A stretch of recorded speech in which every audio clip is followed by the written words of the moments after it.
Good morning. It is Sunday, March 21st. That's Pilot Mountain right there. You can kind of see it behind the tree. Birds are singing. And I wanted to just make a point about the gospel and the word and the seed and the power of the gospel message. If you look at just the trees, right? They don't question where they are. They don't question their location. They just grow and hopefully they prosper. When God sends a word from heaven, the gospel message, and we hear it and we're saved, we're in a new order, but we're with others like us. We're not in buckets. We're not in denominations. If you follow Sean Foyt, Let Us Worship on YouTube, you will get a feel for what God is going to do in America for what we call the church, which is ecclesia, which is the called out ones, which are those who've been born again. There is no division.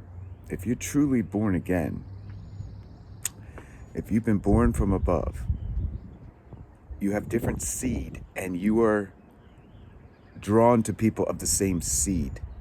So the gospel needs to be preached according to that power, according to heaven's power, according to Christ and Christ alone. But it also has to be preached with creation as the basis. We live in a world that has us duped into thinking that we came from an explosion or time process, billions of years. If you don't blow that up, you're going to have a hard time understanding who God really is. He's your creator. He made you from the dust of the earth. He breathed the breath of life into you. We all come from the same source. There's no randomness. It's all designed. God is the architect. We are connected to God by virtue of the breath of God breathed into Adam after he formed him from the dust of the earth. He formed his organs, his heart, his brain.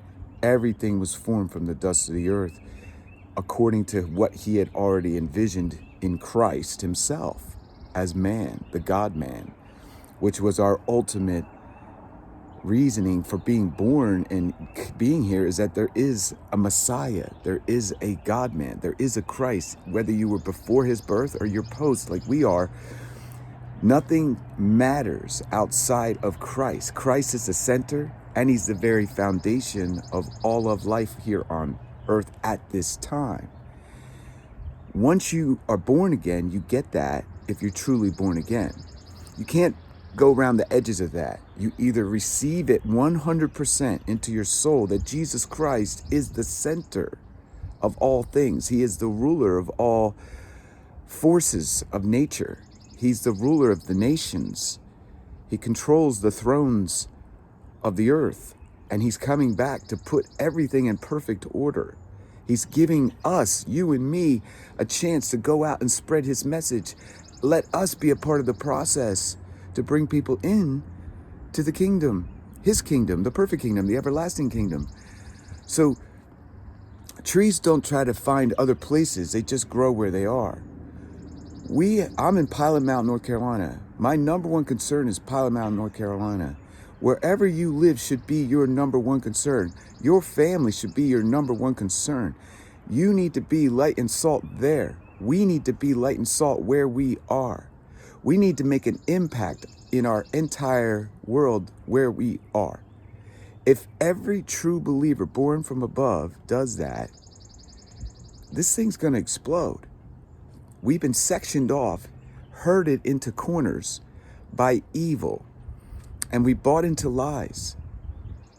The congregation, the assembly, the people of God, the body of Christ, it's all born agains.